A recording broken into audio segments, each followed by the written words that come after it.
Hello students, good morning. Welcome back to the last session of Thomas Gray's Elegy written in a country churchyard. We have actually studied the whole of the poem, that is we have studied the 29 stanzas, and in the last session I spoke to you about the poet that he imagines that after his death someone will come and ask about the poet. Someone what? Who? Some kindred spirit, someone like him will come and inquire about the poet.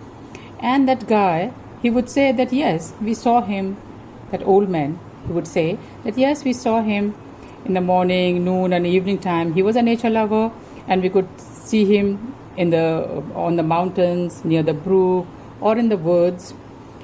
And actually, in these lines, in the previous lines which I have explained to you, the poet is positioning himself in a movement that is passing from life to death, from present to the future. That is, in these lines, when he says, "The next with dirges in due and sad array, slow through the churchyard path we saw him borne, approach and read."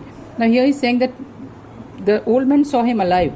Then he also sees him passing from life to death. He finds him that he is being carried away in the to the churchyard. So now over here, these are the last three stanzas of the poem. In this, the poem in this epitaph, actually he tells us how exactly he wants to be remembered. कि उसको कैसे याद रखा जाए, that what kind of a person he was, and that is written in the epitaph, which the old man asks the kindred spirit to come and read, because this epitaph is written on his graveyard. So let's read the epitaph. Here rests his head upon the lap of earth, a youth to fortune and to fame unknown.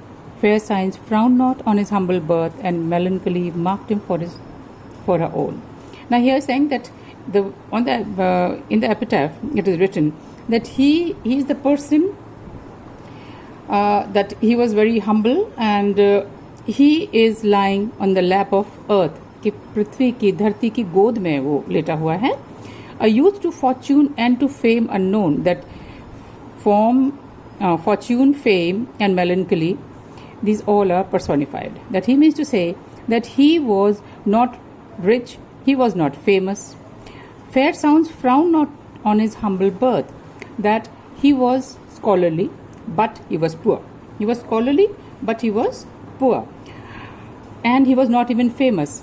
But if we see that this is a bit fictional account of his, because he was a famous person. He was also offered a poet laureateship which he declined, and he was a friend of Horace Walpole, who was the son of a prime minister.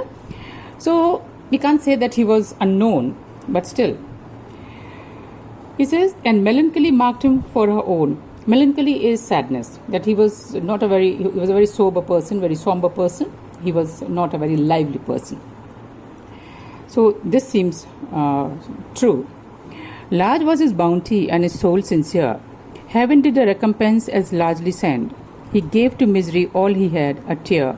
He gained from heaven. It was all he wished, a friend. In this stanza, actually, he says that he has a very large and sincere soul. And then he has no regrets or he has no complaints with the God. That God, he says that whatever God did not give him, he compensated him. That is, he made amends, he rewarded him with a friend. Because he had a friend, Richard West. Here he is talking about his friend. His friend is actually Richard West, his best friend. And he said that if God did not grant him so many things, like we can't have everything in life. And but we say that, okay, never mind. If I don't have these things, at least I have this. So he says he had no complaints with God. God has compensated him by granting him a very good friend. And this friend is Richard West. So he says that he gave a misery all he had, a tear. He says that he was very compassionate with the miserable people, with common people, and then whatever he had given them a tear. Tear over here means his sympathies. He could only give his sympathies that he gave. Like, he has written an elegy on the poor people. Like, nobody thinks about these common people, but he has this, he thought about them, and he has commemorated them. He has memorialized them in his elegy. So the last concluding stanza is, no further seek his merits to disclose, or draw his frailties from their dread abode. They are alike in trembling hope repose, the bosom of his Father and his God. He's saying, now he does not want to be remembered he says that people should remember him for whatever virtues he had, and not to disclose all the frailties.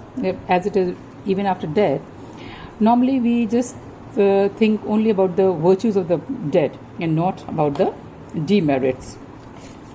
So he says that he, in his epitaph, he writes a very appropriate epitaph for himself.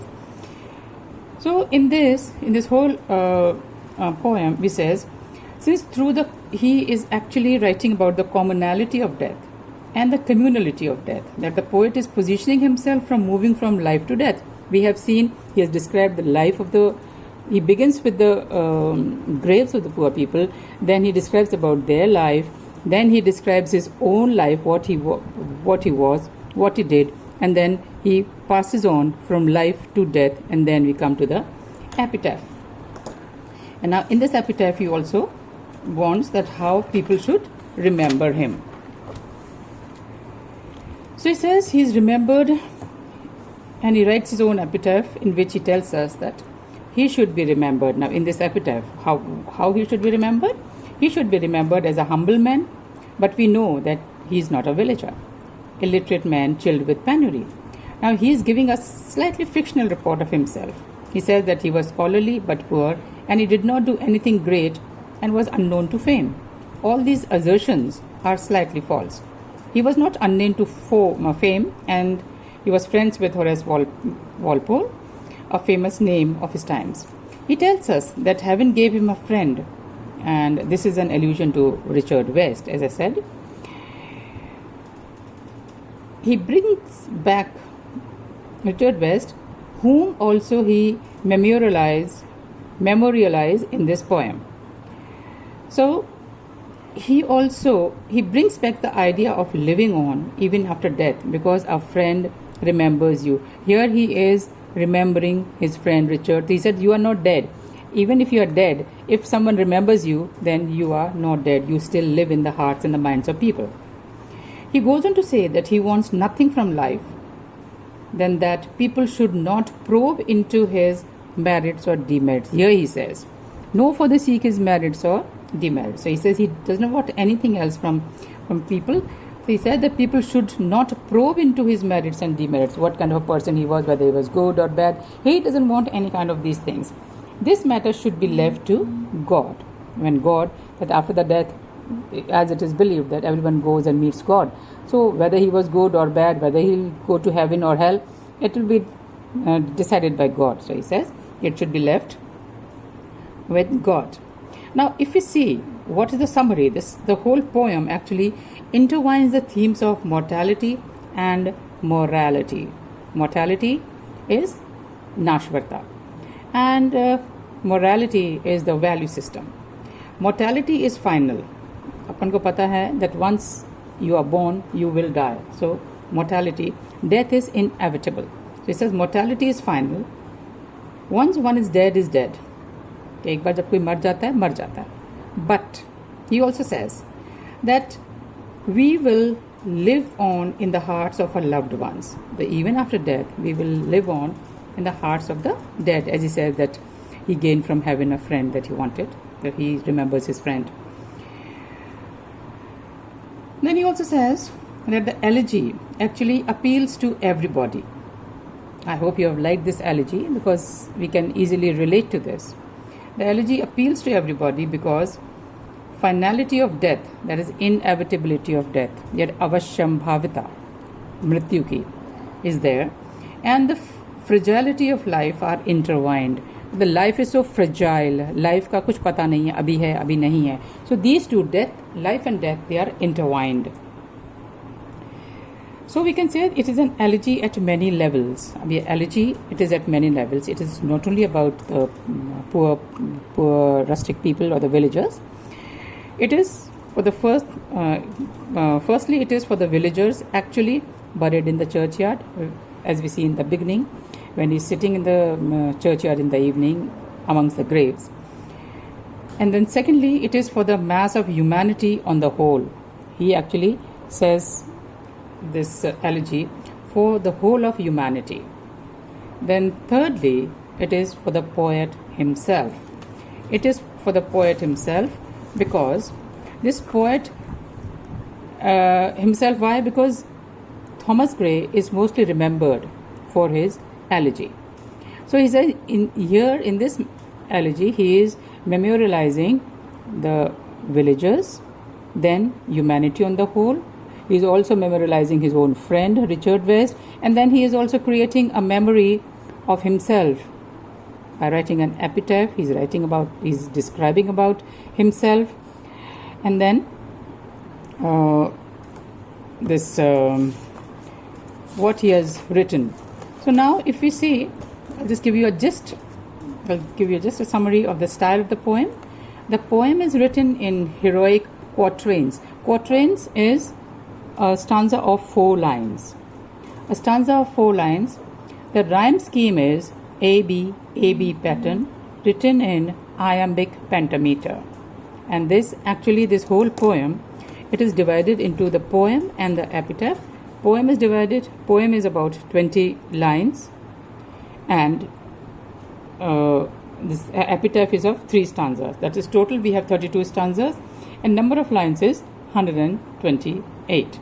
So, Elegy Written in a Country Churchyard is one of the best elegies in English literature, and actually Thomas Gray has made himself famous by writing this elegy. So this is all for today, and now we have completed this poem. And in this poem you have to actually look at personifications. There are a number of personifications. Personifications are very important here, and there are other figurative language. There is alliteration, there is transferred epithet, then we have onomatopoeia, then there are many allusions in it. So you have to go through all these, and if you have any problems, if you have any queries, just post to me on the WhatsApp group which I've framed for you all. I've created the group, and I keep posting these notes, and I will also be posting notes on this poem on my WhatsApp. So study well. Goodbye. Thank you.